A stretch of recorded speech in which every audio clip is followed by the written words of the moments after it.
Something strange is happening in the United States.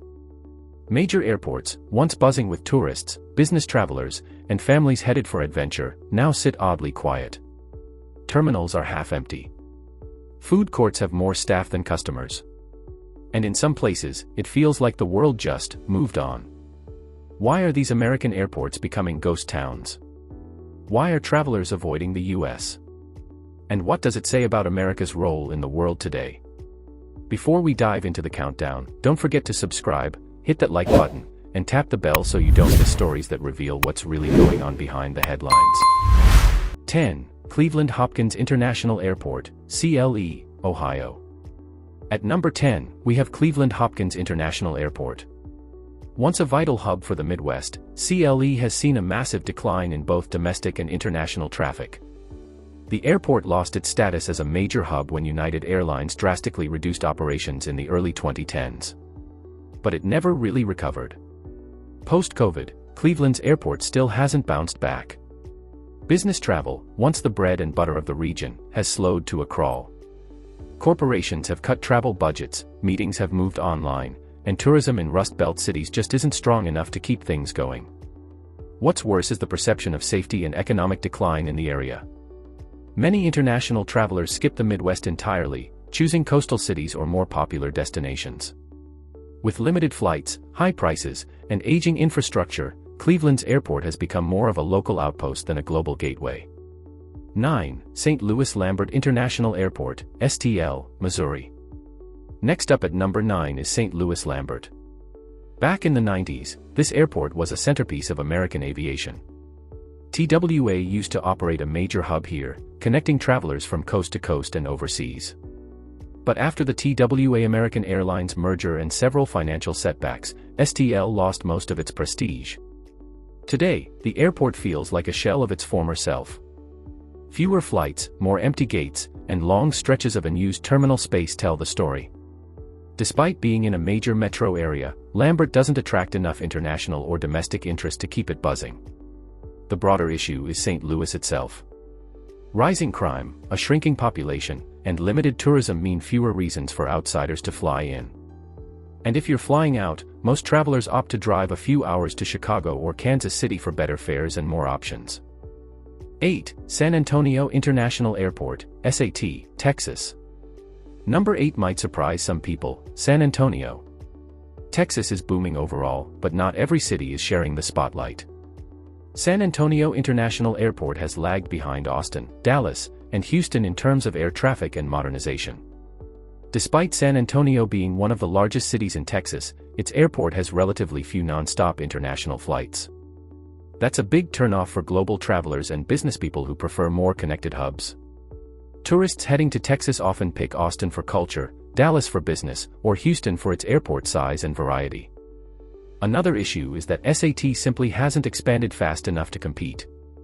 While other Texas airports attract international carriers and invest in futuristic terminals, SAT remains stuck in a slower era. And with travel costs rising, most visitors just choose other destinations. 7. Oakland International Airport, OAK, California. Coming in at number 7 is Oakland International Airport, sitting just across the bay from San Francisco. For years, OAK served as a cheaper, less hectic alternative to SFO. But that advantage is fading quickly. Several airlines have pulled out of Oakland or slashed routes. Southwest, the main carrier at OAK, has trimmed services, especially to less profitable destinations. International flights? Barely any. And that's a problem in the global age of travel. The bigger issue is Oakland's image. Crime and homelessness have become major talking points, and many travelers are uneasy about flying into or out of the city.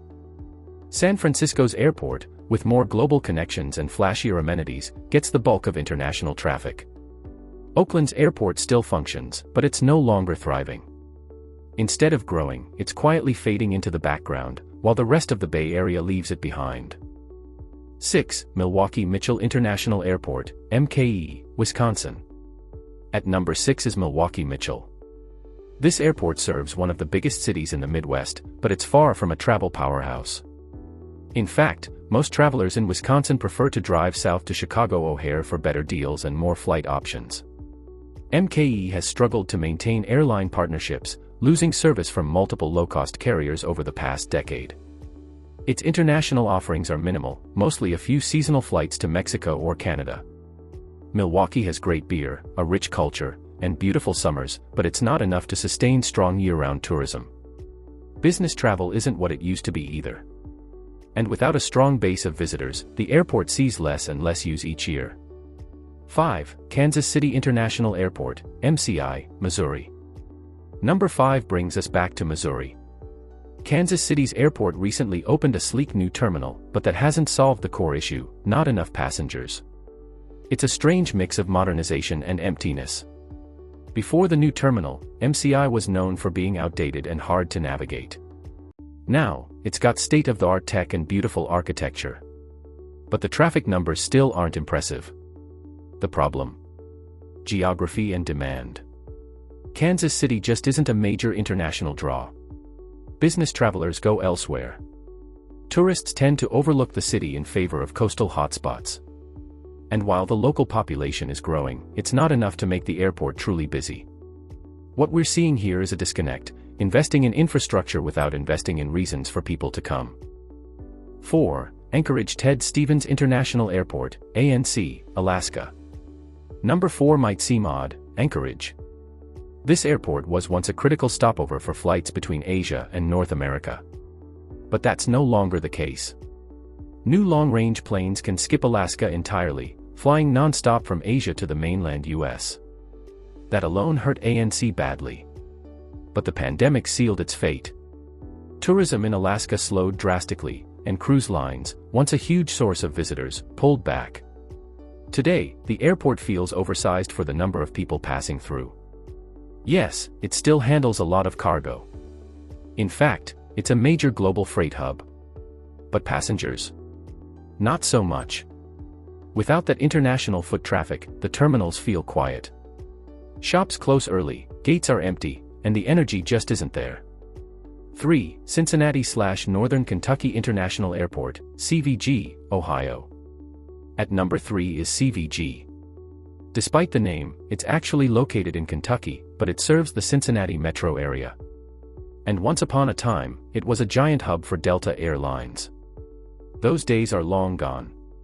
Delta downsized drastically over the past 15 years, moving many operations elsewhere. What followed was a slow but steady decline in traffic. CVG has since tried to rebrand as a budget-friendly alternative with low-cost carriers, but it hasn't fully worked. There are still flights, yes.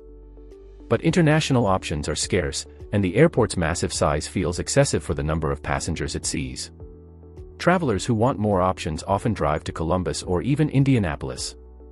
The decline of CVG shows how quickly an airport can go from thriving to struggling, especially when it loses its anchor airline. 2. Atlantic City International Airport, ACY, New Jersey. At number 2 is Atlantic City International. If you've never heard of it, that says a lot. This airport was built with dreams of being a major East Coast hub. But those dreams never came true. ACY has very few commercial flights. Most of them are operated by budget carriers like Spirit Airlines, and even those are limited. The airport mainly survives on military traffic and some private charters. Atlantic City itself has seen better days.